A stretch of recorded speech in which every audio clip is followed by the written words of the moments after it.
BRICS nation. What was the vision and where is it heading? Let's talk about that.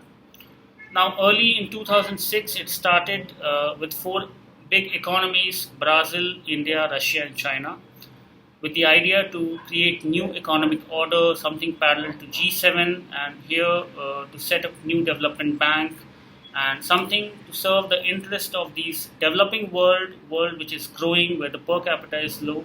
So economic growth is important. So something to solve these problems.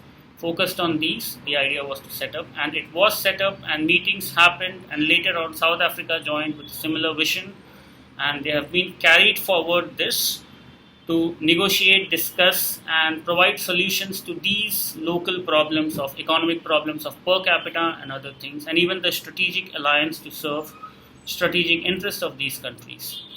And in the recently concluded South African summit, BRICS summit, it has been decided to further expand it with six more nations, more representation from global south.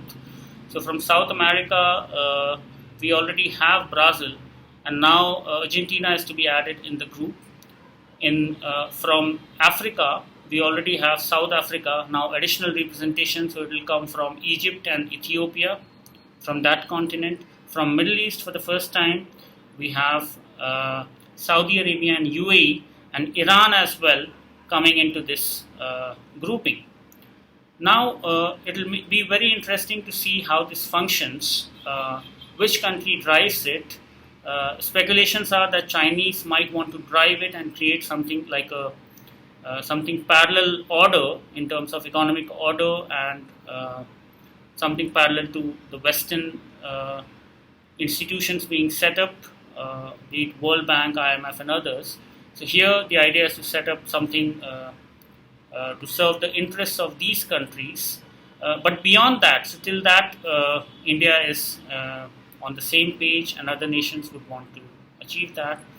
And even from the trade and currency exchange and the hard currency character, which we have never got, Indians have never got that, and most of these countries. So something on the exchange can be discussed, so that we are less impacted by the dollarization of the global economy, and create some parallel institutions and parallel solutions.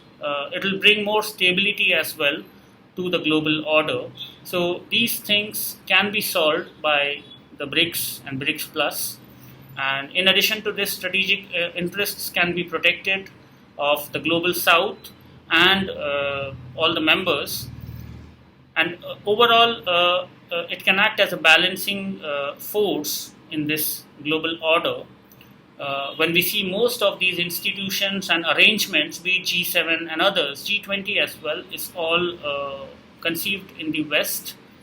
So somewhere, an IMF as well, so World Bank, so somewhere something to stand to equal weight to that is required to balance the global order and make it sustainable.